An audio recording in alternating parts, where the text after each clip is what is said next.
Yes, what's happening, Racing World? Absolutely raring to go on this sunny Saturday. I hope it is dry and beautiful out there wherever you may be watching. Welcome along to the Morning Post. I've had a week in the sunshine. I'm fresh, ready to go with a stellar panel. It does feel a little bit like we've had a midsummer break. We're coming out of that and we're looking at the final quarter of the flat season. Even internationally, we've got plenty to give you today. Newbury, Ripon, Newmarket. That's where we'll be concentrating, of course. We'll be having a look at the Curragh. Our Irish correspondent, yes, I did just call him that, Johnny Dineen, will be joining us halfway through the show. We'll be opening up the floor to you, of course, because this is sponsored by William Hill, as most of you regulars will know. You'll also know, no doubt, that the chat will be up. Good morning. Let's get it going in there. If you're new to the show, like and subscribe on YouTube. You can have your say. And we've got some socials ready to go already, which are going to be quite interesting because it's been a bit of a political week. You know, sometimes when everyone's away, they think on holiday, let's bury some bad news. We'll have plenty of words about that. So for the next hour or so, stick with me and Paul Kealy back. Yeah, nice to be back. You said you've been a week in the sun. Was you sit in the shade all week? I knew this was coming. I actually got involved with it. I mean, do you know what? Just very quickly, every time I come back into this studio after a holiday, I think it's tens on shot, as someone will say that to me. My arms are more tan than my face, but you'd be like me on holiday, Kills. That's not tan. You have the least tanned arms out of the three of us. I go, and for the first 48 hours on holiday, I look like a tomato, and then I go to the missus, no, I'm wearing a T-shirt, no, I'm sitting in the shade. And then you sort of come back and everyone doesn't think you've been away. But there were Balearic storms and stuff. I did well to make it. You look more tan than me, and you haven't been away for a while, have you? I mean, you sort of have been away this year, but... Yeah, I've been away ages ago, yeah. Yeah. Oh, I play a little Is it a golf course? I play a little bit of golf in the morning. I mean, the shorts are a thing now, aren't they? This man's tanned all year round. Yeah. You don't wear long trousers in the summer. Well, you know, I do on these shows, Kittles, unlike you. Weirdos. I mean, I sort of beamed in last week to see you with Maddie. Decent show got cut, and I thought to myself, blimey, he's dragged himself off the golf course. You're a little bit like Bing Crosby. You become like Donald Trump, you know, a little bit like that. I didn't know we were actually allowed to wear shorts on the show. I might start doing Well, I am. Who's wearing shorts out there? Who is wearing whatever? Summer, a kilt I'm hearing was on the show last week as well. Yeah, kilt. Yeah, no, let's not go there. Let's not go there. Robbie Wilders makes a return it's been a to while. the show. I was trying to think of last time. You never invite me on anymore. I think it's John of Gaunt Day was the last time I was on here. John of Gaunt. John of Gaunt, quite a while ago, a couple of months. Oh, that's interesting, isn't it? So we bring you in for these 7th furlong special. Yeah, exactly. Have me on next week for the York and then the bloody foray down the line as well. Yeah, okay. Well, listen, it's great to have you back. Cheers. And, you know, the A anti-postman rare himself. Saturday shift for myself. All right, we're going to get loads of tips from you. And it's very nice that you're back on because Johnny Simpson, who's going to be our top trader from William Hill, let's go up to the betting cave, shall we, and say good morning to John, who has been away himself. And now that is a tan. Morning, Dave. Yeah, a good week away, recharge the batteries before a busy week at York next week. Yeah, absolutely. And you'll be disgusted that Wilders is back on. The midweek pest, you called him, of course, when you first did shows together. Why is that, John? He is, yeah. He's anti-post angling in the week, keeps us on our toes, let's say. Yeah, but let's point out that the anti-postman has been on pretty poor form lately. Have you? So apologies to anyone. But quite could do with let's have a quick chat about this. The producers will be losing their hair now if they had any. And you've come into form, haven't you? I've been hearing recently. Yeah, I've been doing all right lately. I mean, think about it. When you're tipping at prices, especially when Bobby's doing it on the anti-postman, you're tipping at big prices all the time. A 30 loser spell is not remotely unusual. Now this, like, there are punters that nowhere will... near that. You'd be nowhere near that, would you? Nah, you know what I mean, so it just happens. Yeah, exactly. I mean, we're going for double-figure prices for most of the selections, so you can have these runs, and then all of a sudden it can turn around very quickly, and that could easily happen today. I feel so. Because you were very hot earlier in this year, I think we should say. Yeah, it was really like that. Sort of the end of the jump season is going really well. It's been a bit of since Royal Ascot. It's been a little bit tricky on that side of things. Yeah, no, the reason why I wanted to have that chat. How are you doing out there? Consistency, I don't know, Johnny. We've spoken about this, haven't we, Johnny? The consistency at the top level, particularly in the group races, is something that you should often rely on. It's been pretty tricky for punters, not just this year, but maybe last as well. Yeah, some of the races on a Saturday are particularly hard to price up and let alone tipping them. There's so many sort of changing factors that go out through the week, and sort of trainers can come in and out of form like the wind. So yeah, it's been a difficult season, let's say. Yeah, and I think what Kill said there, it's losing streaks. When you get seriously into punting, a losing streak at 24 is quite common. something yeah, exactly. like that. It sort of depends on the area of the market you focus on.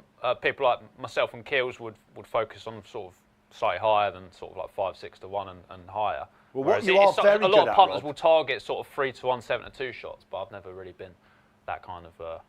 What your métier is knowing what the price was at the beginning of the week and what it is now. And we've got Johnny, we've got Robbie, and we've got Paul, who were particularly good on that.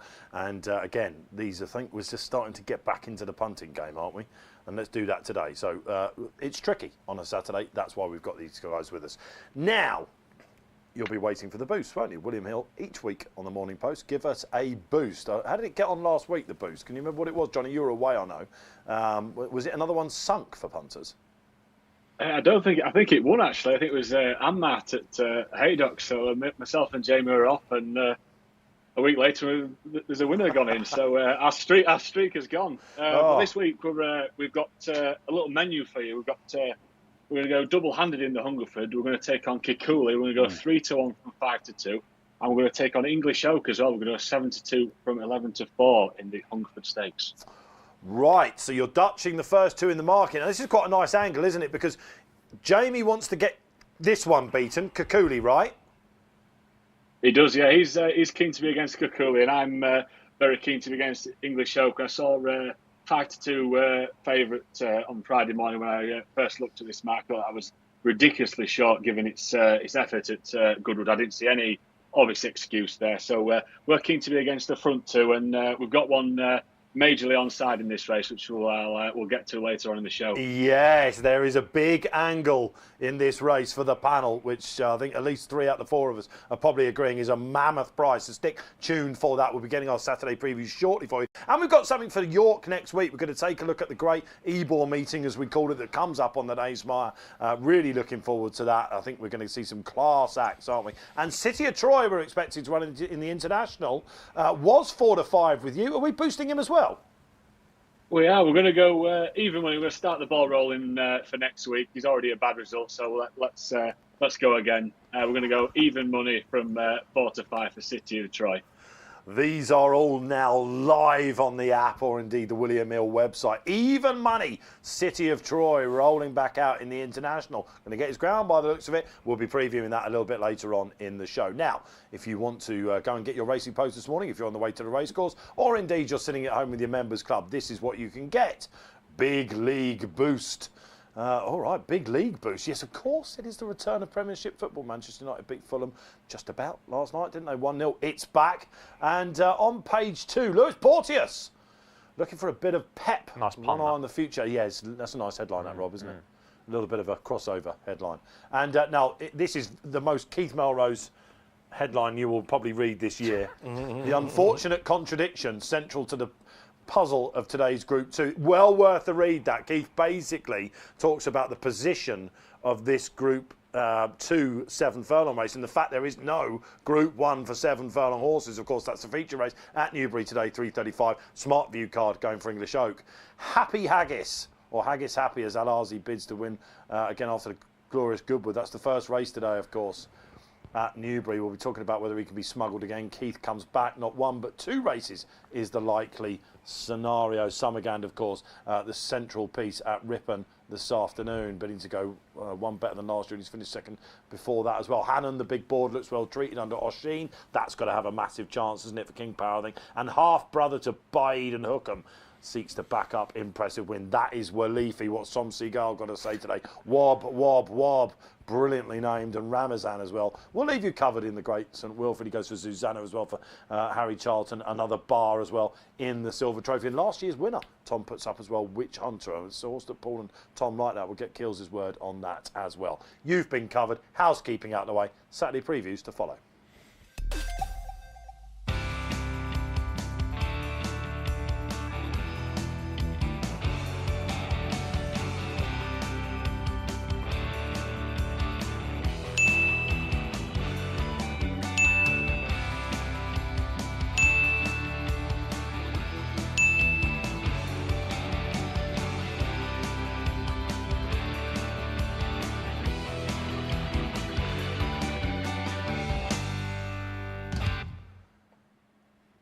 There you go. Keels is on WhatsApp.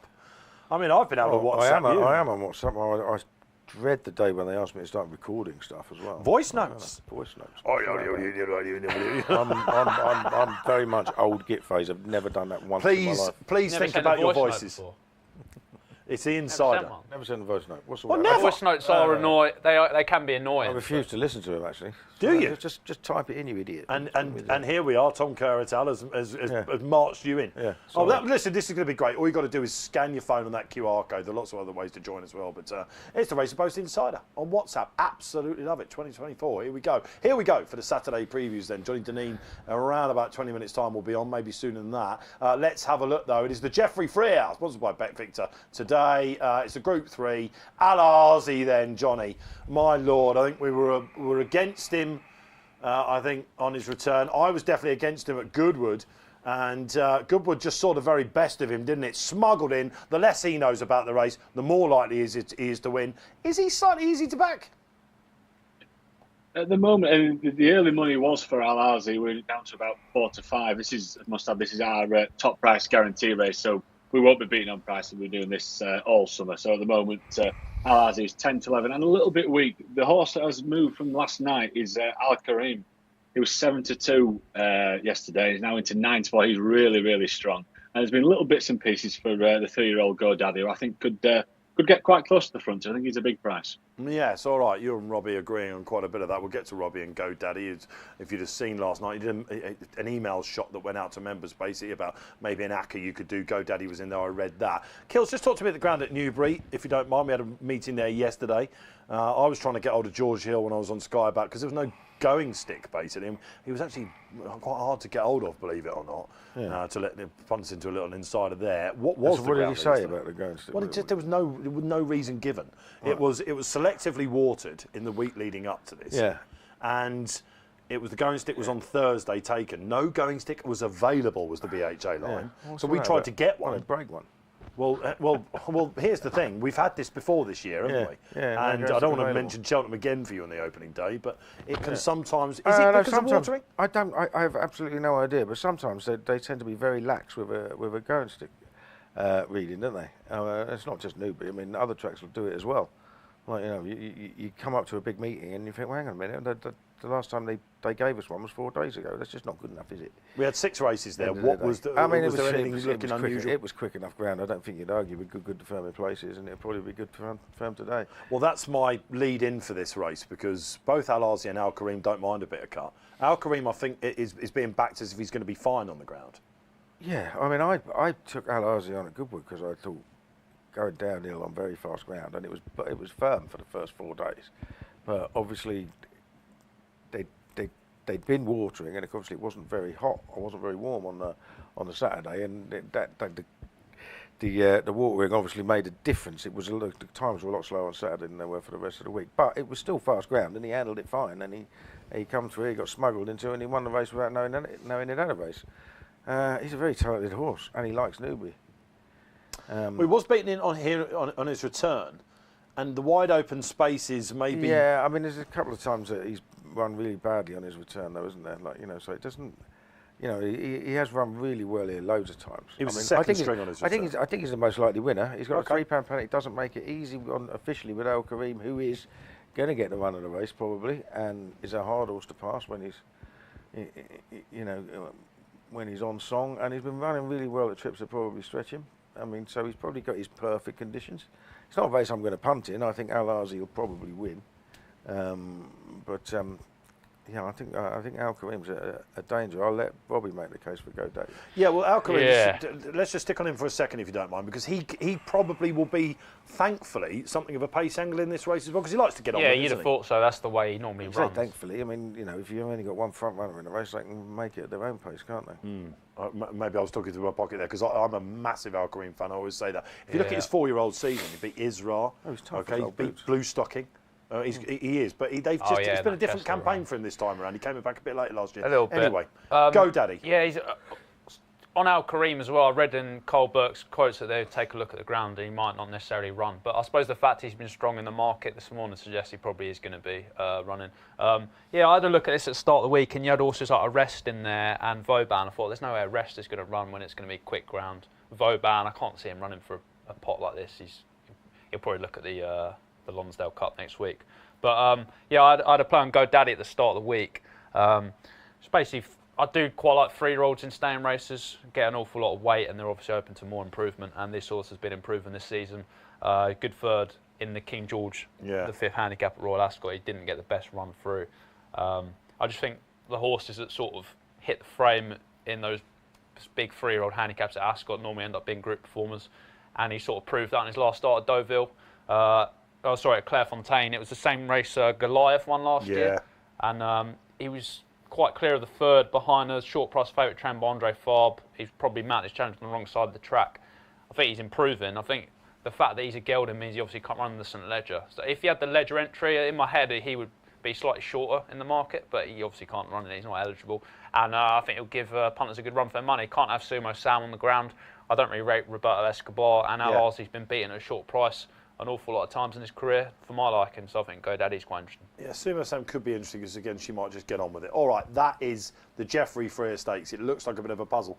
Kills thinks Al-Azi basically will win, but, you know, it's one of those where you probably don't want to back it at that price. Rob, keen on Go Daddy, and just to confuse you, I really like Al Kareem. All right, let's go to Newmarket. The one race that we're going to be taking from there because it's terrestrial is the 205. It's the Grey Horse Handicap. And again, some of us are seeing the ball rather big in this race. Well, let's go to Johnny Simpson for a market update.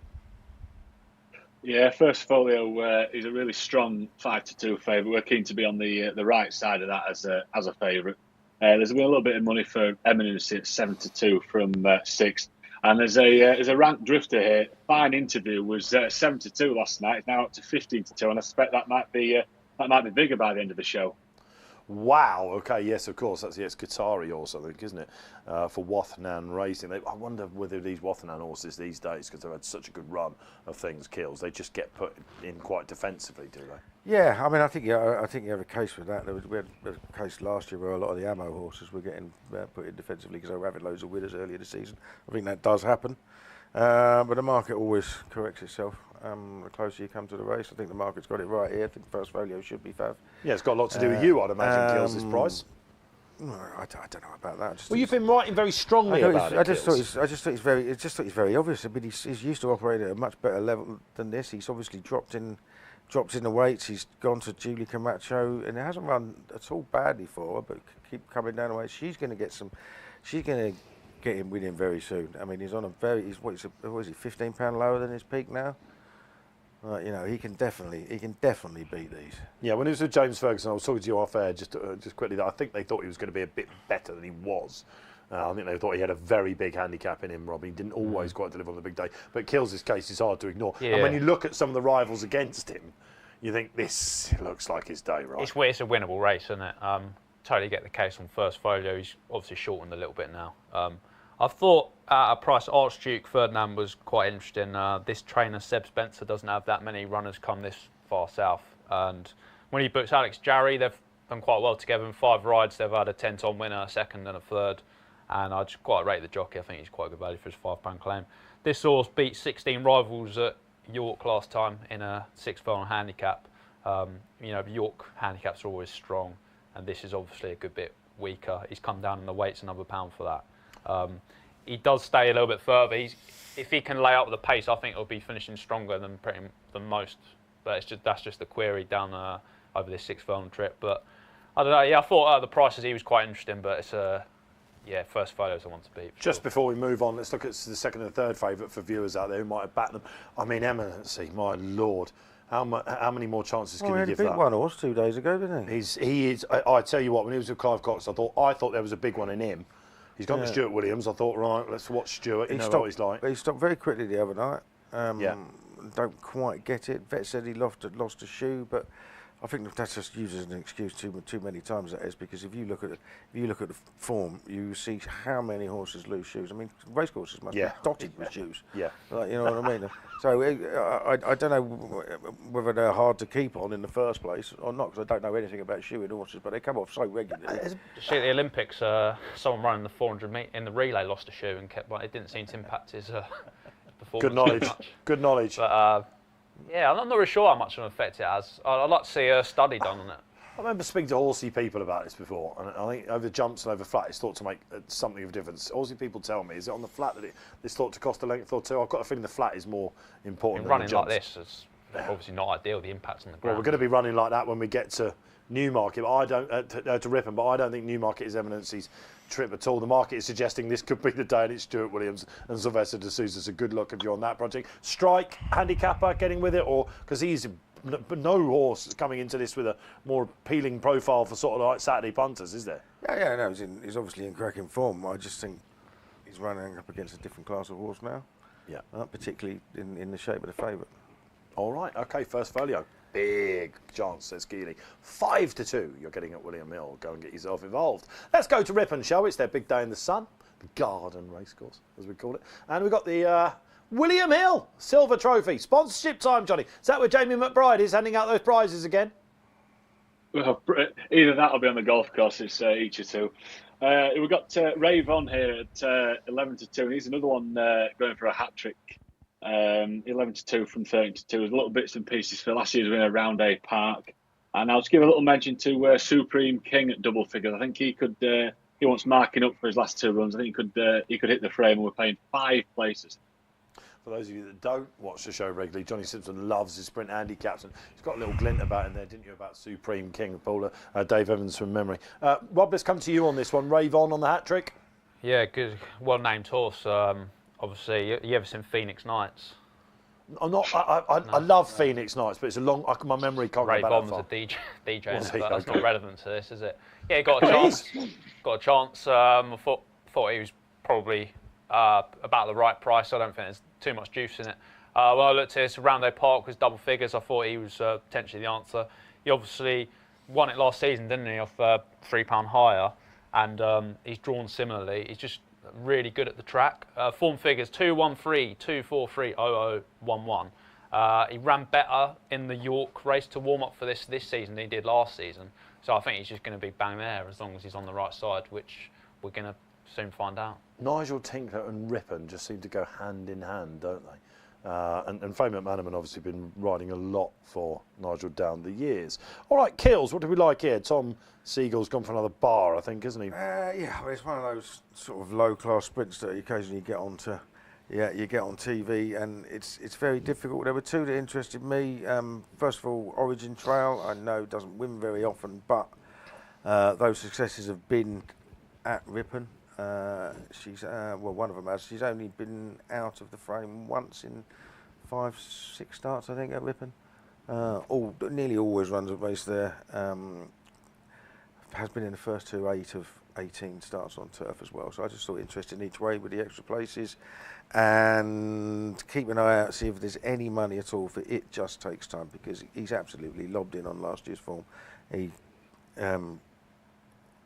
he barely beats a horse so far this season. Loves Ripon. Apart from first time out. Well, he's got some good form. He's won off a £13 higher mark there. If he was running in this, on last year's ratings at this time last year, it'd have been 4th top weight in the Great St Wilfrid. That's how far he's dropped. So. But he has showed absolutely nothing. I've had a throwaway win bet just in case he bounces back. Are we going to learn anything from this race? I don't think you ever do. I think you tend to. It can be one side or other. I don't think there's anything in it. I mean, I think we've seen over time. It's all about pace. The vast majority of the time these days, the field splits in half. I think there was 2 years ago. There's only 15 runners and only 4 went to the far side, but they won. So I think if you're going to have a bet in this race, then you're probably better off bagging one on each side. All right, one on each side, says Kills. That is the Silver Trophy, sponsored by William Hill, before the Great St Wilfrid, which we will be getting to you very shortly indeed. It's great to see this race well subscribed again. You may remember that they've canned a lot of supporting races, sort of big handicaps, because there just weren't the entries, 50-odd this time around. Well done, Northern Trainers, for the Great St Wilfrid. Right, let's move on. Newbury, 3 o'clock. Tricky 7 furlong handicap coming up. Or is it Johnny the Judge? Walifi, of course, the brother to Baid, got Hookham in the family. We now know that he's found his métier after being something of an underachiever, but punters love him. He doesn't win by too far. Here he is in a bigger field. Yeah, it's a very competitive race. It's a lot better than the one he won at Johnny. We're paying 4 places in this, and I think you might need them. I think it's fairly tricky. I hope you could make a case for 3 or 4 of these. There's little bit bits and pieces for Susanna 92 from 7, and little bits for Lethal Levi, who was a little bit unlucky at the Stewards Cup. There's one here I think's been slightly missed by the market. That's last year's winner, Spangled Mac. I thought he was given a nice float up at Ascot in preparation for this.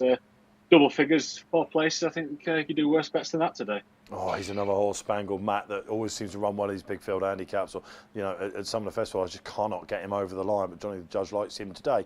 Waleefi. This is, of course, there's a Shadwell treble today, I think, isn't there? There's actually a 4-timer potentially. He got a very good chance in the last gym. He's got Alazi, of course, in the first, and this would be the middle leg of them. 4 punters, a lot of Saturday punters going to be doing the Shadwell treble. Are you, Kills?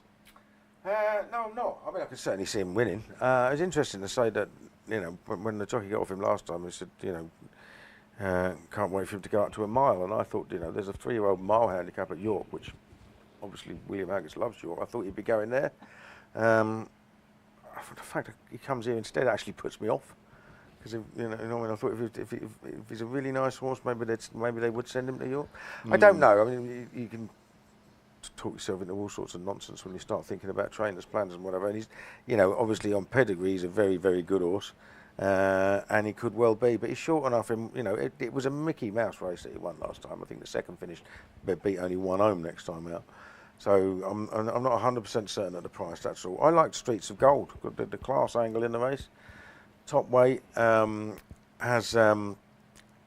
Run really well on 3 occasions this year and just didn't stay in the Hunt Cup before that, but only just got touched off by Carry the One at Chepstow last time.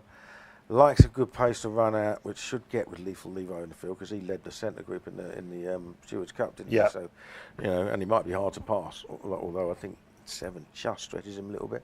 So he was 3rd in the Jersey last year to Age of Kings. He was only beaten 2 lengths by Wizard of Eye in the Victoria Cup. He's £3 lower now. I think he's got a fair shout. I must admit, I filed this under the tricky cabinet because Waleefi, I think, definitely is getting his act together.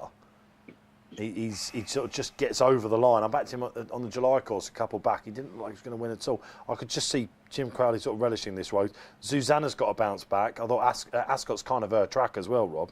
Lethal Levi. Okay, I think he's a pivotal horse in this race because he probably is there. You've got Star Law, who everyone's waiting to bounce back. They thought it was a plot job at Royal Ascot for Sir Michael Stout. Tom Marquand taking the ride, that's interesting. He's sort of holding his price. I tried to get interested in Zabriskie Point, who didn't get the best of runs last time at Goodwood. I talked myself out of that. Help me. It's plenty tough, isn't it? I mean, there are. I look at all of those horses on that list and think, they've all got a fair chance of winning. I went for Zabriskie Point and Star Law at the start of the week. Zabriskie Point, like you say, was a little bit unlucky at Goodwood. He was quite smart at 2. He's been quite lightly raced this campaign. He returned over 6 at Newmarket. Ran quite well, I thought, sort of on the wrong part of the track when trying to make the run in. Different tactics last time. He's going to get a pace to run at. But I just think Star Law might have the potential to be a group horse eventually. He's only run 7 times, obviously. That good. I mean, he showed nothing in the Britannia last time, but I don't think he's ever wanted a stiff mile really. I'd sooner have him at 6 rather than a mile. I think he's got plenty of speed. He showed that at Goodwood when a horse Kirat won this good handicap. He was just got a nightmare passage through, and he's going to love this fast ground. He's got loads of fast ground performers in his pedigree, US bred. And I think eventually I like the fact he's coming off a 2-month break here. I imagine he wasn't right at Royal Ascot. If he gets back to the form that saw him run really well at Goodwood and he gets a sort of better trip through, I think he's going to go quite close. I quite like jockey booking as well, Tom the Pom. So he quite often gets horses' minds made up. A bit more to come, Tom McCond, of course. We're going to touch on economics when we look at the pre-morning coming up after our Saturday preview. Stick around for that, see what the panel make of it. We might get Johnny the Simpson to price up some races as well. All right, that's the 3 o'clock at Newbury, a shining double for the team. Star Law for Rob and Streets of Gold for Kills. Let's move on then, because we go back to, it's St Wilfrid time now, isn't it? Yes, it is. It's the great St Wilfrid, sponsored by William Hill. Wow, 5-1. Dare to hope. No, you could have had plenty of double figures about this. This is Richard Fahey, of course. You need to pin your hopes greatly, Johnny the Judge, on the fact that this guy coming back to Ripon, I think he was last time out winner on his previous run at the track from memory. He's right, Gamble, now, isn't he? He is. There's proper money for this horse. I can totally see why. We're paying 5 places here, and dare to hope, as I say, 5-1 from double figures yesterday morning. I thought he was really unlucky at Goodwood. Back to a track he goes well. I think he's got a huge chance here. There's little bits and pieces for Wob, 7 from 9. And Summergan, who was backed through the week into about 11-2 favourites, was out really weak, out to 15-2. And there's some solid each-way support from Ramazan, another one I can see the case for, the class edge here at 15-2 from 10. No matter what you make of this, John, I think this is a proper Great St Wilfrid with angles all over the place. Let me just talk about the history of the race, chaps. I remember a couple of years ago you wanted on the stand side kills and a front runner. Did you remember Just Another Bottle was a typical trend hitter, wasn't he, on that front? Yeah, absolutely. I mean, there's plenty. You even want to be drawn high or low, and it used to be just be high. It's not so much now. I think years ago you'd only get a few to go for the far side. Now you get an even split. So you get 2 distinct races, and yeah, I don't think you can be really dogmatic about which side it's going to be. So I would definitely back one on each side. I mean, if I looked at it, I thought there was probably arguably a little bit more pace on the far side this year than there was this year than on the near side. So. It's funny because I would genuinely do not talk to Tom Siegel, but we've managed to tip both the same horses. We don't believe that anymore, Rob, do we? They're always on the blow. WhatsApping voice notes to each other. In Wob and Ramazan. Now I put up Wob. I struggle with W's, funny enough.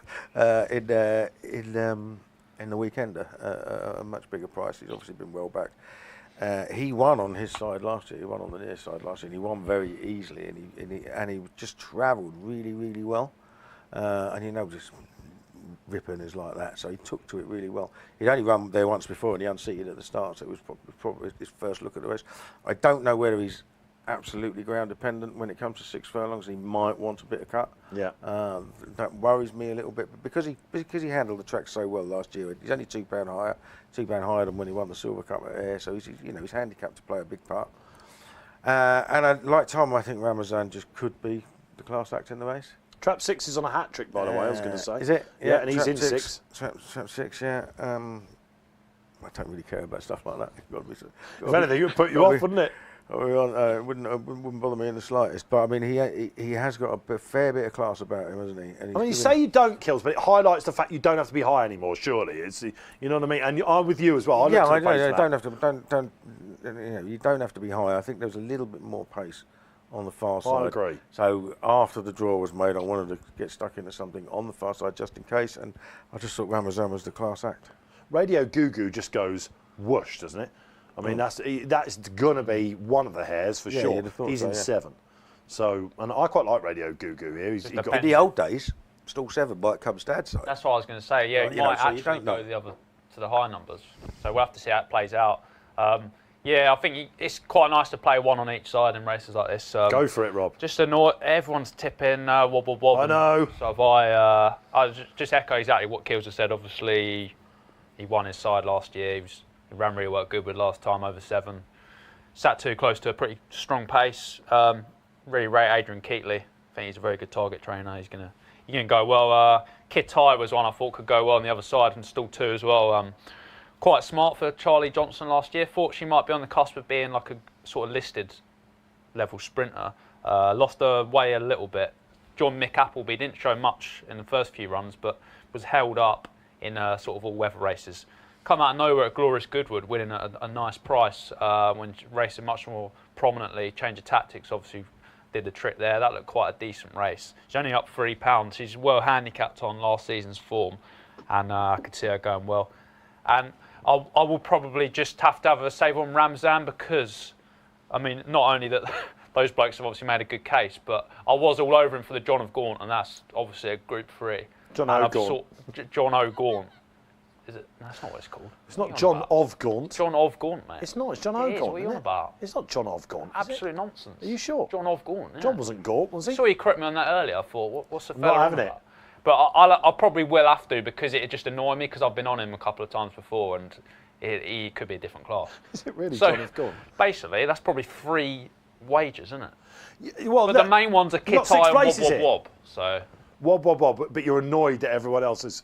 He always gets back, doesn't he? Wob, wob, wob. He always runs well when the money for him as well. just ticks boxes, doesn't he? When really? you won the Silver Cup kills, you're right. He was absolutely hammered, and he never looked like losing that race. He was. So I think I don't know. I could see it today. I just wonder. And of course, Ripon is the most undulating track. That is the Great St Wilfrid's. We have had it confirmed. Yeah. It is John I O'Gaunt. don't know where you got this. It's John O'Gaunt. No, The it's producers not. have just said it's John O'Gaunt. don't overrule the producers, sir. All right. The viewers can't hear what we're hearing, but It's hard producer to do Sam's anything saying, else "Oh, but overrule them. Honestly, if you saw how this show is put together, it's fair to say that we're needed. All right, okay, let's move on, shall we? And I'm delighted to say it's about time, isn't it? Where is he this week? Senor Dineen, or has he gone back to being just simple mister in his home? Yeah, he's back. John, how are you, man? How's the holiday, first and foremost? Are you refreshed and ready to give us your best? Yeah, great. I enjoyed it. Yeah, I like the odd break every now and then too. Everything good down your way? How are the 2 boys, Robbie and Paul? Good. All good, Johnny. You Good, coming thanks, over John. to York next week? Listen, I tell you, I was about to book my flight, but I nearly broke my toe yesterday in the kitchen. Slipped on the. I can't walk. I can barely walk. So I'm having to think about it now. I'm not sure yet, to be honest. I'm going to leave. I'm going to have a fitness test maybe Monday night and see how we're going. You know? We'll bring some crutches for you, Johnny. You'll be all right. Yeah, I've got some if you want them, John, that are nearly refunded. All right, John, a good time to bring you in. It's the Hungerford, of course. We're going to get your Irish angles. We've got a big card at the Curragh today. But what do we like here? It's a really tricky race, isn't it? Before we go to Johnny the Judge for his market update, you've seen that they're taking on Kealy and English Oak as the boost, John. Did that interest you? Yeah, I fancy Kealy very strongly. I do. It's one of 2 horses I've backed for the whole day. He is one of them. I thought he was a great price. Like I saw 3-1 and 11-4 and plenty 5-2, and like that was the minimum price he was. It was. Look, I just looked down through them. I can't have the outside 3 or the outside 4 even, including Witch Hunter in that. And I think you kind of saw how good English Oak is in the Lennox Stakes, and probably a bit like TIBER Flow too. Like Kealy's run in the Jersey Stakes, if he reproduces that, he will win. Like I think I'd be putting down to his 6th in France, maybe that he run a bit too soon. He's a lovely break here. He loves fast ground. He'd come off probably a goodish gallop. I fancy him strong. It was a bit like when I looked at the price. It was a bit like Indelible last week, insofar as they were going 3-1 and 11-4 that, and I was saying that just it hit you straight away. You said like that looks a great price. No, Indelible didn't win, but finished up about 11-10. I thought Kealy would be under 2-1 now. To be fair. Well, he's being back, John, as you can see. And a reminder for you, at the top of the show, we gave you a boost. The 2 top traders at William Hill do not want singly, doubly to be with Kealy or English Oak. Looks like Kealy is now making his way into clear favouritism. You can get 3s, or you can get it at 7-2 about English Oak. Am I right about that, Johnny the Judge? Finally, someone's going to give a bit of love for Kealy. It looks like he's going to go off favourite. This boost, I guess, is going knocked over. Is he definitely going to go off fav, according to the red flags up there now?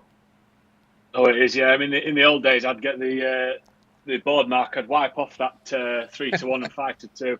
He's now he's 2-1 out to 5-2 in the boost, and I have to double check through the history of the Morning Post. But I think this might be the most popular one we've ever had. So Jamie McBride's reputation is on the line here. But yeah, collectively we're after Kealy and English Oak, and we'll be keeping on side Folgaria. I think she is an outstanding chance. The early 16-1 was playing wrong, and I think even just a smidgen of double figures is still value. Right, you've got the naps coming up at the end of the show, guys. I must admit, I saw them on an email yesterday afternoon, and I thought each and every one I could have nearly napped. And Folgaria, I was on Sky yesterday doing a bit about this race, and I was like, well, how on earth is this 18-1? Crazy, yeah. I backed her at start of week, 16s each way. I thought that she'll be single figures, and then she got even bigger somehow last night. Give us a I don't case. really understand. There's a lot to be said for a horse that just knows how to win, and this horse has 6 from 8 in her career, won every single time she's not running a Group 1. And she's coming off the back of running the Coronation Stakes. Obviously, Port Fortuna followed up in the Falmouth pretty easily. Opera Singer and See the Fire were first and second in Nassau. I think that's good form. I don't think she really saw out the trip that day. And the same sort of happened in the French 1,000 Guineas before that. She was sent off 8-1 for the French 1,000 Guineas after beating El Malka over this course and distance in the Fred Darling. She's been forgotten about. I still think there's a little bit of juice in that price. But admittedly, you could make a case for virtually all of them. But I just thought that was wrong, and I think she is one of the more likely winners. Dangerous to look at that Amalka form in its entirety, I think, because she was the finished article that day. She got a very good ride from Holly Dawes. Remember, they all came stand side, and it was somehow they all got into a bit of trouble. James Dawes should have won that race on Amalka, but she, if you watch her back at Royal Ascot last time, Kills, she had no chance in that race run by Porter Fortuna and Opera Singer. It's working out well. She sort of finishes off. It was a massive prize. You can certainly see the case, can't you? I mean, she's going up against older horses now, and we don't know where they stand. But I mean, the fillies are pretty good, aren't they? So. You can. But I can give everything a chance. I mean, I actually backed 2 outsiders in the field in the hope that it'd cut up even more. Because obviously you've got a 7 furlong Group 2 today and a 7 furlong Group 2 7 days later worth 4 times as much. So I thought a few of the others might have gone there as well. So I backed Jumbie and Popmaster. Jumbie won this 2 years ago. Been bang out of form, but he bounced back to a little bit of form last time, and he's got William Buick on him. He rides him well. And Popmaster likes Newbury. I can't believe the trainer said we were waiting for some soft ground. I mean, he was a fast ground horse all his life until they found out he went on soft ground last year. And now they think he needs it. I think he's completely versatile and he likes Newbury. And I just would not rule anything out in this race. There's no pace whatsoever. It's got silly result written all over it. And that silly result could be the favourite winning easily. Who knows? But We've not mentioned Tiber Flow, who is another popular horse for William Aggies. I think he needs a real stiff test at 7 furlongs, and that would worry me. So yeah, because he took an age when he won the John of Gaunt. There was the John of Gaunt. Right, yeah, he's It's the going John mad. of Gaunt. We're booking our tickets next year, and I'm going to take you under the sign it. Okay. It was the 4th son of King Edward III or something. You've been on your phone. I've been on Wikipedia. I've been on Wikipedia. I probably forgotten it and named the wrong king as well, but something like that. But it's definitely John of Gaunt. So there you go. So, any of them can win it. Witch Hunter, my old fav, proper straight course horse. Now, Keith Melrose in his piece today says he hasn't quite been at his best this year, but then of course he's placed in a Lockinge. He's placed in a Lockinge. I won the Queen Anne. Yeah, and placed in the Queen Anne. Yeah, so he's got. It's a tough. I was a bit surprised by that. You know, I wouldn't. Has he not been at his best? I think he's run pretty close to it myself. Yeah. Like, you know what I mean? But he's a straight course horse, isn't he? You just ignore him when he runs around the bend. Haydock was a terrible run. Exactly, yeah. That was a bad run.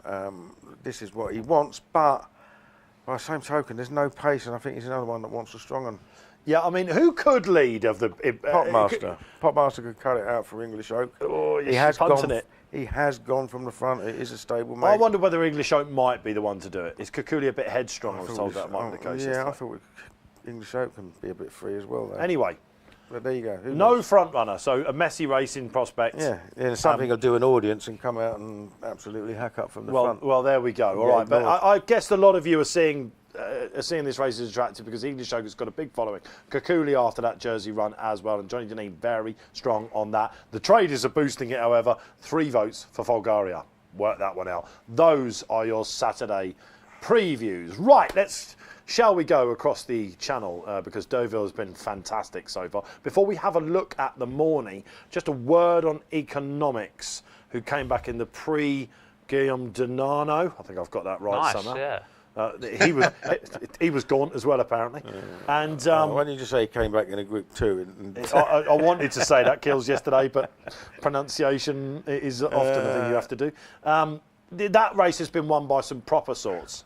Okay, Ace Impact, of course. Mishrif has won it. There's another very good one. He's a good horse. You've got to like the way he went those 2 lengths clear in the last 100 yards or so, because it looked like it was going to be a battle, and then he just went again, because he got asked to quicken to get to the leader, and then he went again. I think it's a very good horse. Yeah. I don't think there's any doubt about it whatsoever. And the bookies haven't exactly missed him either, is he? He's already favourite for the Irish Champion Stakes and the Champion Stakes. William Haggis and Maureen and the team are so good at that. Very, very good horses at just getting them bang on for the day. Going to be sort of Baid, of course, but it was a potential rustiness about 2 furlongs out, and he beat the right horse, Rob, didn't he? And they made sure. JLB's a good yardstick, isn't he? And he did it quite easily in the end. It's just from an Ante perspective, I just don't know if he's the most sound in the world, to be honest. He had some blood on his nose after Dante, didn't he? A lot was said about that. But yeah, exactly. I think he was fine after the race in France. Where do you go with him? There's talk about Irish Champion Stakes, short home straight. Yeah, I'd go on that. I'd just keep him at 10 furlongs, so there's no need to step him up just yet. I'd probably go Irish Champion Stakes, then Champion Stakes. There's probably enough of a gap between the 2 races. If it is an arc race, of course, on Arno. Yeah, sure. But I don't know. Is the arc... I mean, everyone's obsessed with that. I think I'd rather win the Champion Stakes myself. Fair enough. And all right, let's have a word with Johnny Dineen about that. Economics, of course, one-time Derby Fav, Johnny. And what did you make of him? Is he going to win, a championship race? Yeah, you'd have to say he was very, very impressive in what track is that? Deauville, is it? Or was it?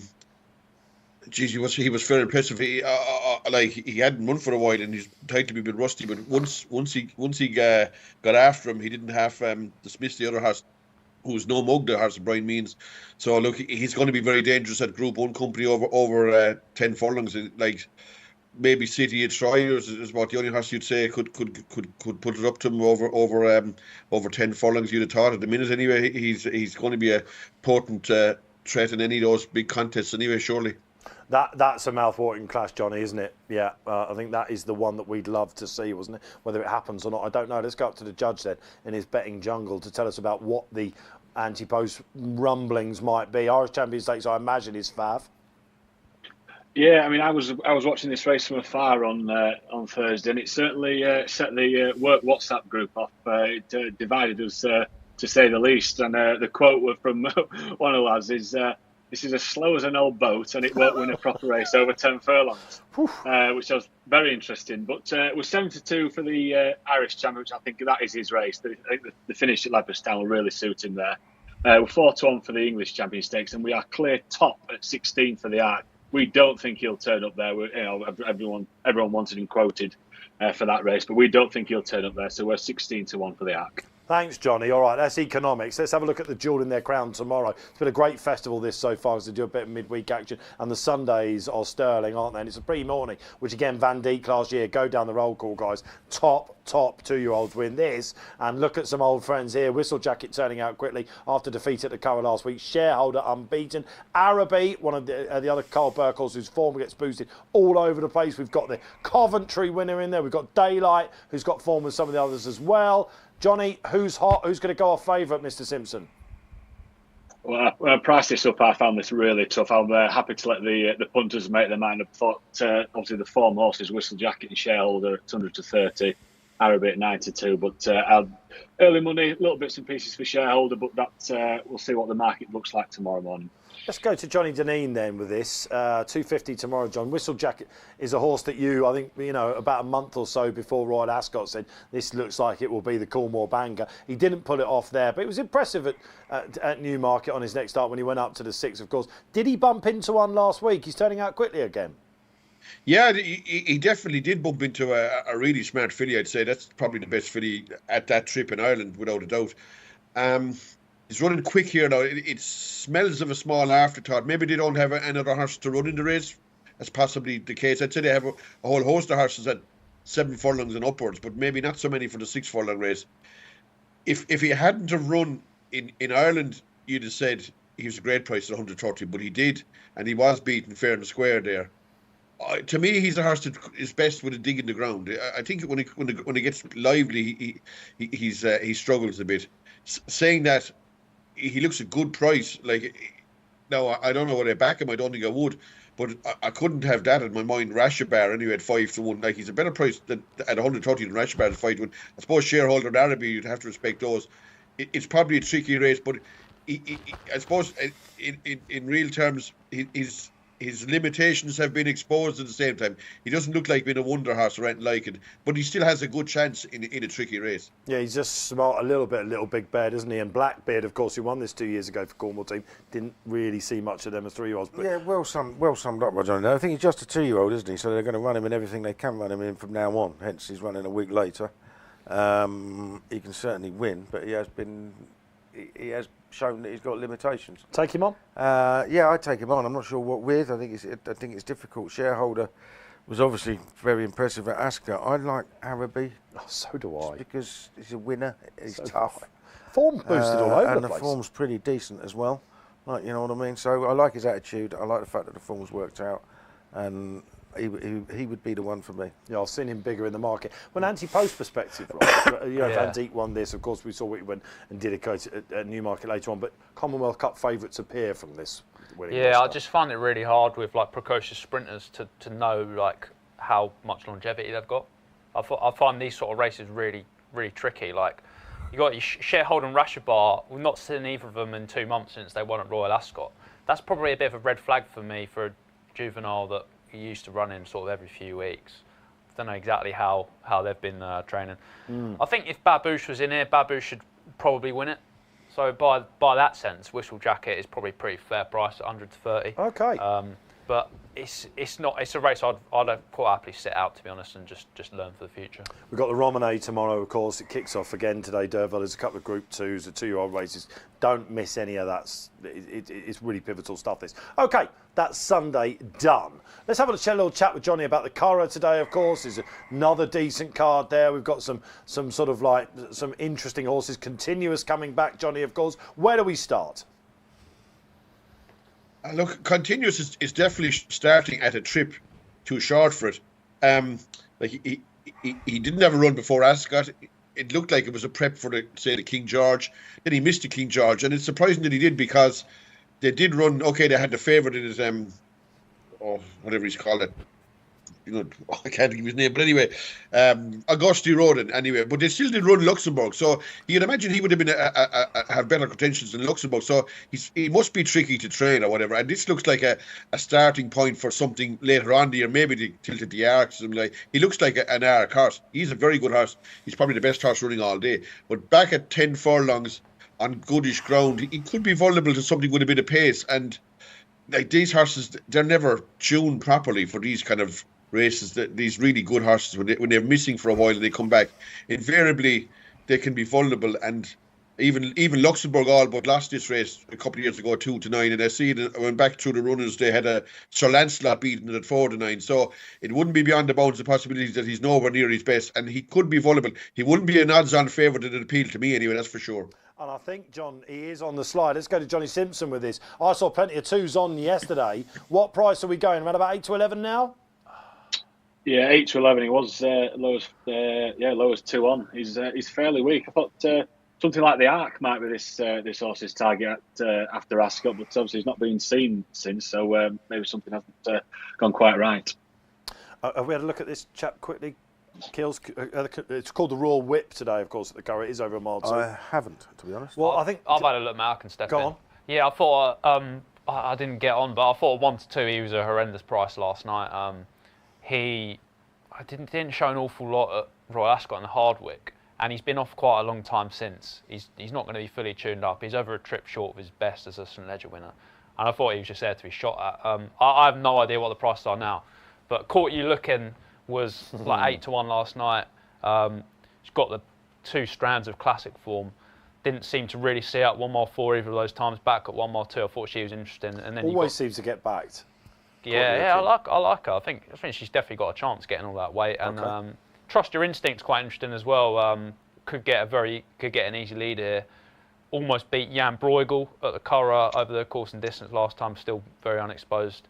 And but I've no idea what the prices are now. But I imagine those 2 can definitely serve up to Continuous. Yeah, 9 to 2 the pair around about that. I've just missed it. You've missed it again. Completely. I'll let you get on your phone while we go back to Dineen then, and maybe you could play that race. We've got the Irish St Ledger trial as well. Some right old characters coming out here. Grosvenor Square, who looks like a hard 4 to 6 on shot. When I say that, it doesn't look like there's much budging in that price. Kinesiology is a non here, Johnny Dineen, but we've even got a county hurdle winner rocking back up. Well, is kinesiology a non-runner? It's a non. Yeah, okay. Look, Grosvenor Square might be flattered by his run in the last day there, where he was mowed down late by that horse that was running out in Maidan. But he still did finish a good bit in front of Vauban. Like, it is a good run, and he has good form at the same time. Absurd to me is like a horse that will be coming back having a prep for either the Irish St. Ledger or heading towards Melbourne Cups. Like, he hasn't run since the County Hurdle, I don't think. I couldn't have that being 100% here, and for that reason, even if Grosvenor Square is flattered by his last run, I think he'll still win this at the same time. There's a possibility that he might be as good as his rating, but I'd still like Torah London is the horse to cut him down that day, and like, he did all but win that race, so that would be good enough to win here. And I have a feeling Absurd is a horse that'll be arriving here undercooked. Yeah, I think Grosvenor Square looks hot there. All right, let's move on. Anything else just quickly at the current, Johnny, we should be looking at? No, not particularly. They look the main two races of the day. Some of the other races there look tricky. I thought the first favourite would win in Tremor, all right, but it's only about an even money shot.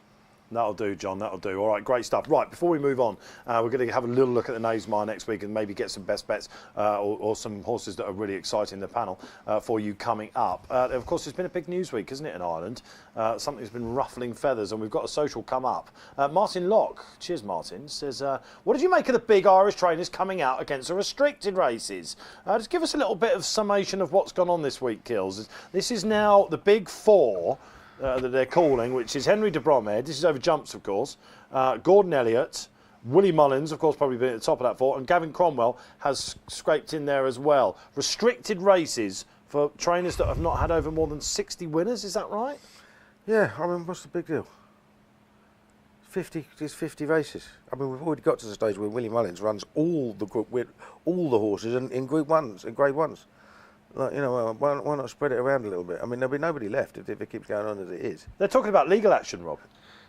Yeah, good luck to them. I can sort of see it from their perspective while they're peeved because they're being punished for being successful, but there's a wider issue of power being in such a small concentration of places that you need to do something to encourage horses getting spread around to smaller trainers. It would be very interesting to get a word from the top four about this, wouldn't it? I don't imagine we're going to do any time soon, but do you reckon they've got WhatsApp? It's a tiny percentage of races, which probably aren't going to be worth a lot. It's not like they're being denied any big prizes. Yeah. Right? They're mopping up virtually every penny of prize money anyway. Yeah. I mean, most trainers in Ireland are probably below the breadline as it is. You know, I mean, it smacks of total greed if they take. Yeah, we've seen some prominent owners coming out on X, you know, and social media and really having a pop at this. Let's go to Johnny Simpson before we go to Johnny Dineen for the final word on this, because you've got to say, I mean, turnover on these races during the week, the novice hurdles, for example, you see 7-1 on shots. You see, you know, just like whether they think they're going to win or not. Oh, it's Mullins in the, you know, it's Elliott, blah blah blah. Yeah, this is surely not a problem, Johnny, is it? Oh, it's to me, I agree totally with what Paul's just said there. It's pure greed. I think, you know, was it one race a week? I mean, the sport needs competition. It needs competition from all kinds of trainers all over the country. We can't just have 3 or 4 trainers governing the sport with 4 or 5 runners. It's you know, we need competition. We need you know, just spread it out a little bit. In 10 to 15 years' time, these trainers are on the breadline. They might not be here. They might not be training again. So, you know, give them a chance. No, I'd be with you. I think something does need to change. A little bit of balance and nuance from Robbie Wilders, who says shouldn't penalise success. Mr. Dineen, what have you made of all this? Yeah, look, whatever they come up with isn't going to suit everyone anyway. Is it? Like it's somebody somewhere is going to be cribbing that it's not suiting when it's not suiting them, because everyone has a vested interest of some sort. I agree that it's something. There has to be some sort of an effort to make some sort of change or redress or whatever you like to call it, because simply there isn't enough of competition. It's probably not even. It's probably a step not even far enough, even if anything. But look, you are going to have dissenters from either side, because whatever happens, it's not going to suit absolutely everyone. But I don't know what they're going to come up with. And maybe it's not even the answer, but something has to be done at the same time.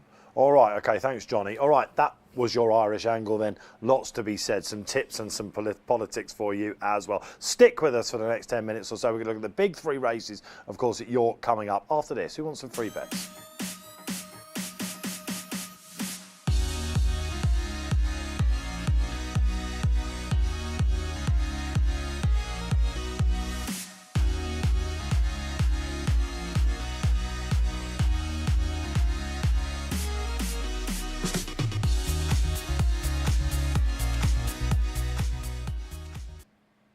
well, really the last of the summer festivals comes up then at York next week on the Naysmire. We kick off on Wednesday with the richest race of the week. It's the Juddmonte International, of course, and there he is, 8-13 on the book at William Hill, up against his old rival Ambiente Friendly, Royal Ascot winner Calandigan, who got Al Flailu, came good at York at the track last time. Doesn't look like White Birch is going to go. We don't think August Rodin will be there. Ghost Rider might have a say. Who knows about Los Angeles? They're the main players. It's often a race that cuts up. We'll get the panellists' thoughts after a reminder about the boost, of course, because William Hill have said, come on, let's start the ball rolling. We're going to try and take him on a little bit, City of Troy. He's back down in trip, of course. He's back on fast ground, I should say, after his Eclipse win. The form is working out rather well, actually. 4-5, out to evens, Johnny Simpson. Come on, put your reputation on the line. You've already had a dig at your co-conspirator, McBride. What SP are we going to be looking at on Wednesday? Oh, I think probably about 4-5, 5-6. I don't think he deserves. I mean, that graphic just for his. I think it's a few days out of date. That is obviously White Birch has been removed from the market, and we're slightly bigger on nearly every horse there. Yeah, I think about 4-5 is SP. Well, I don't think he deserves to be really, really short. This is a good race. You know, Calandigan at 7, Alf Layla at 8, Ambiente Friendly. I think this is his trip at 8-1 as well. And a little mention of the Japanese horse Jerez. I won't put anyone off a small each way bet at 40-1. I mean, he will love the ground being likely to be good to firm. Robbie feverishly scrolling down on his phone then to find what that is. See, Troy. I think this is much better than Juddmonte than we're normally used to. It often gets like 4 or 5 runners nowadays. I think you're going to get sort of 8 or 9 runners. And I think there are a lot of good horses in it. I think Calandigan, what he did at Royal Ascot was probably just as impressive as what City of Troy did in the Derby for me. Absolutely broke the clock in that King Edward VII. He'll have no problem with coming back to 1 mile 2.5. And I think he's interesting. I almost backed him a couple of weeks ago. I still think he's pretty fair. One I'll give a shout to at a huge price, not on the graphic, Maljoom at around 33-1. I just get the sense that he's building towards something quite big. It was a good run in the Sussex behind Splitting Notable Speech and Factor Cheval last time. He's unexposed over this 10 furlong trip, obviously. And I mean, we know the raw talent was there. He should have won the St James's Palace a couple of years ago. I think he's one that could hit the places. But my main shout would be to lay City of Troy because I think there are quite a few horses that can win this. All right, you and Johnny the Judge agreeing again. Kills, this has become a race that cuts up somewhat. It does look like it's stronger than normal. Rob's well, right. Say stronger. It might have more runners in it, but I mean, many of them are very good. Interesting. You're wrong. Let's be honest. Let's be honest. Well, it's just a fact, isn't it? Like, you know, we start talking up horses that are rated 118, 119. I mean, you know, that's bang average. Well, we've got one that's rated 124. Yeah, but that's the Derby winner. That's the Derby winner. So he just wins, is he? He's the right favourite, and he'd probably win. I'd like to have taken him on. I've got him down as an out-and-out stayer, and I think that was his issue at Sandown. I'm not buying this ground nonsense because it wasn't that bad at Sandown.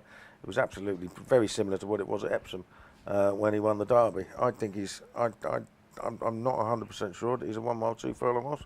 I think he's an out-and-out stayer because if you look at that Sandown race, he was just starting to go away again, and whether he finds this a bit quick, it is an extra half furlong, obviously at York.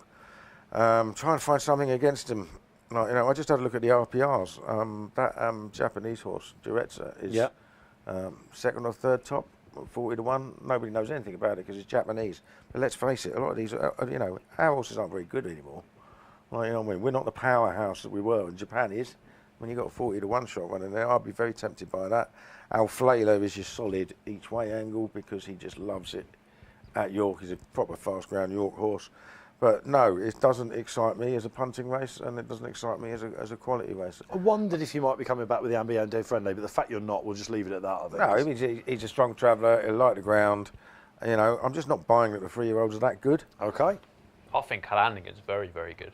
Yeah, all right, we'll soon find out next week. We're going to find out. Mr. Dineen, City of Troy, just a quick line. Win, lose. Yeah, win in a big way, in my opinion, he will anyway. Look, I'm trying to envisage what way the race will be running, and I can see, it's my own opinion anyway, like I can understand why people would be against him. I don't see a lot that can beat him. I don't see Ambient Friendly beat him. Look, my opinion is that he'll be in front about over 2 furlongs down, and he'll be going for home then, and there isn't an earthly that anything will pass him. And I fancy him to win by a good distance. Ah, Now that's interesting because in the Eclipse you sort of bucked the trend of what looked like being an absolute dial the distance. You got it right. In fact, we created the market on this show, and that was landed behind the 2 legs. This time, back on the ground, away we go. I think he'll be in front over 2 down, and I think there's no way in the world he'll get caught, and I think he'll be opening up all the way to the line, and I can see him winning upwards than 6 to 10 lengths. That's my opinion anyway. Absolutely magnificent stuff. And that's what I said. That's what I said in the Eclipse. You shot me down then. And he was right. And he was right. 6 to 10 lengths. I do think the key to him is fast ground. It's fast ground. We're going to find out, John. One thing about this York, you can win by big margins, whereas in Sandown invariably the margins are tight, I think. Yeah, okay, great stuff. All right, yeah, absolutely. I agree with that. That's 3:35 Wednesday. 3:35 on Thursday is the Yorkshire Oaks. The fillies are decent. We've already heard that from Gills. We're seeing it, and the form book is suggesting that strongly. And Blue Stocking, what story she has been this season. Absolutely fantastic. King George second, of course. Johnny Simpson, it looks like she's going to go despite the ground, whatever. Queen of Pride, we got there, who's on an upward trajectory. You got Content that needs to be supplemented. Emily up. John, let's not go there. Opera Singer, I don't know. Who's going to turn up here? Yeah, well, we're quite keen to be against Blue Stocking. We think sort of 5 to 4, 11 to 10 is short enough. So we're 6 to 4, and that's clear industry top. We'll keep on the right side of Queen of the Pride at 9 to 2, and Content obviously she has been supplemented the other day, but I think you can get a bit of 6 and 13 to 2 Content. I think you do worse than have a few quid on her each way. Yeah, all right. Well, there was lots said about her ride, of course, at the Curragh last time. Kills has come to you about this one. Blue Stocking fan? I'm a fan of her. She got away with it at Ascot. I don't think she'll like fast ground at York. It can get very fast. If it's going to be warm up there next week, I think she might struggle. Do you think she'll turn up? I don't think so. Do you think she'll turn up? I don't see any reason why she wouldn't. They've run her on fast ground, haven't they? So she hosed up there at the start of the season, didn't she? Yeah, she did. Yeah, You Got To Me isn't being given as much love as I think she should.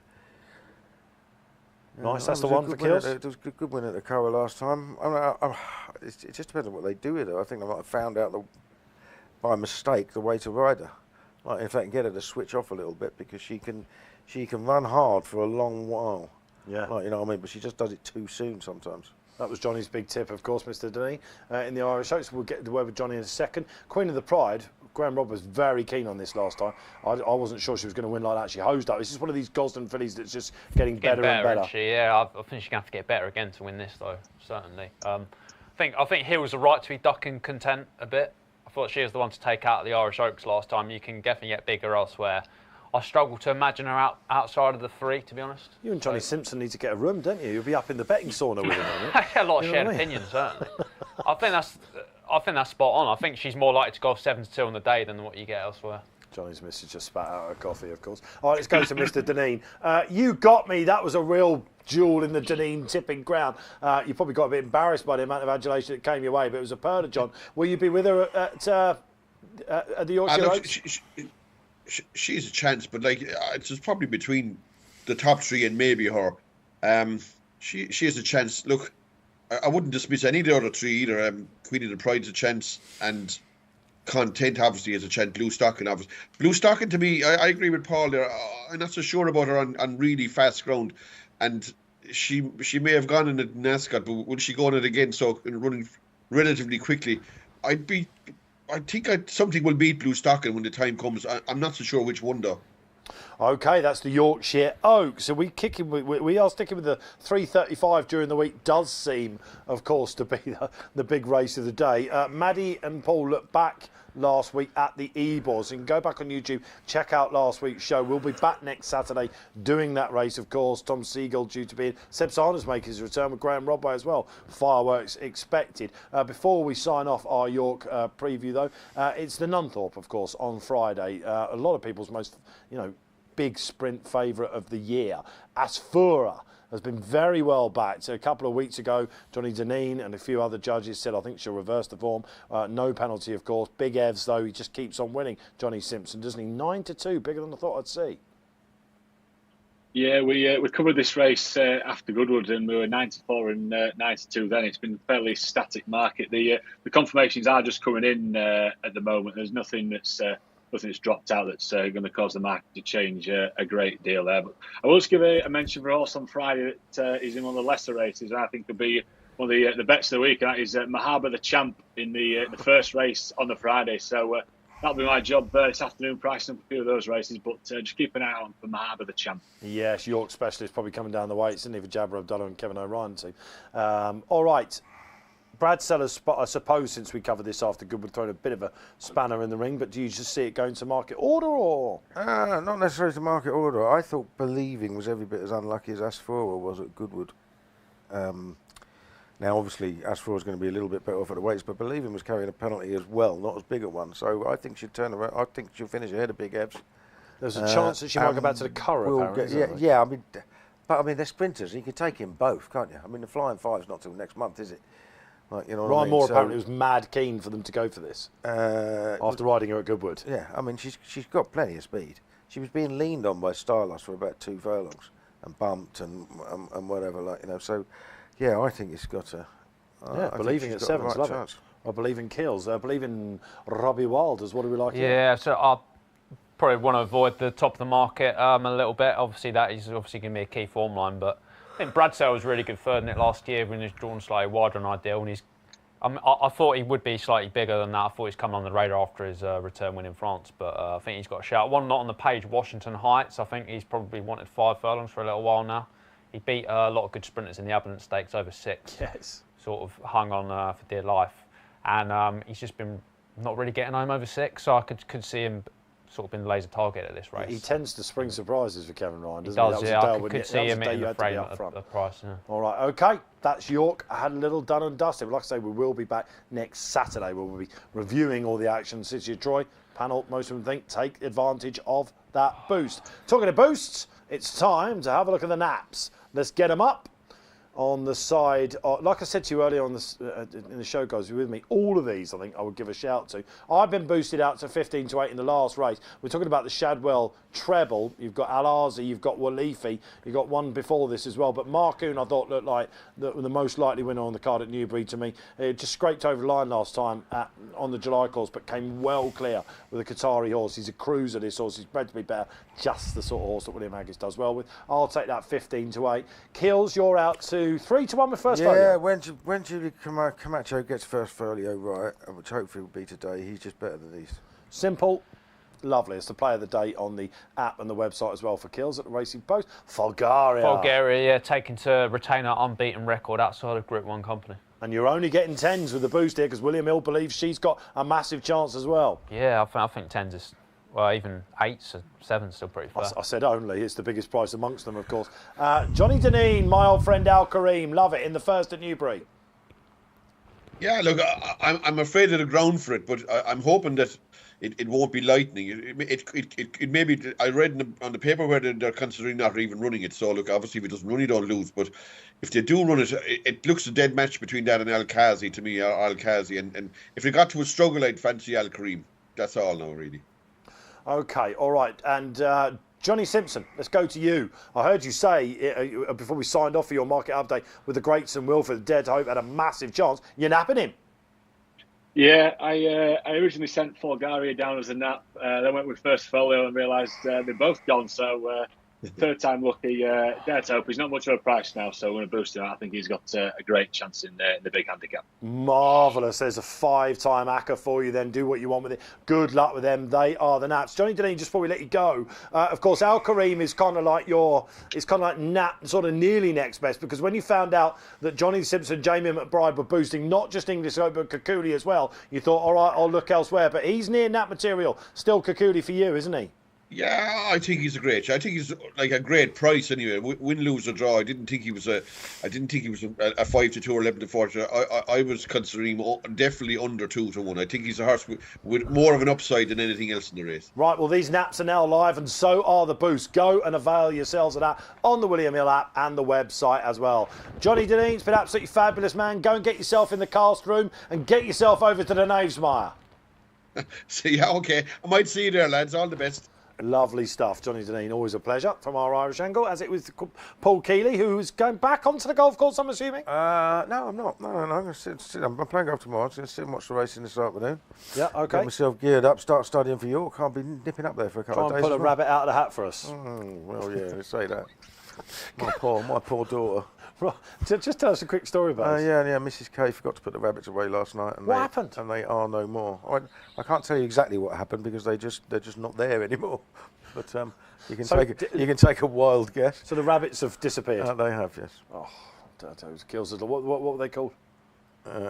Doesn't matter now, does it? Well, I was going to say, if anyone sees a bourbon and a Bailey, let us know. Robbie Wilders, the vegan amongst us, thinks this is graphic It's not nice content. to hear, is it? Yeah, No. I heard some pretty nasty tales from kills before the show about that. So enough said, the better. Great to have you back on. Yeah, Can you good to do be some more back, Saturdays mate. for us, please? Yeah, I don't particularly like working Saturdays, but someone's got it every now and then when Rodder's not around, don't they? It's a prerequisite that when you join the Racing Post, you have to work Saturdays. Somehow, the anti-postman has bucked the trend. Johnny Simpson, great to have you back. Will you be going to Nene's Mire at all, John? I know it's a course you love. Sadly not. I'll be in the sauna chiseling out all these early prices for everyone to pick up. But no, I'm looking forward to it. Busy week. Busy week. All right, great stuff. That's all to come. Enjoy this Saturday. This has been a Morning Post. I've been Dave Orton. Don't forget, like and subscribe if you're watching on YouTube. Great to have you with us. All the best. Enjoy the sport.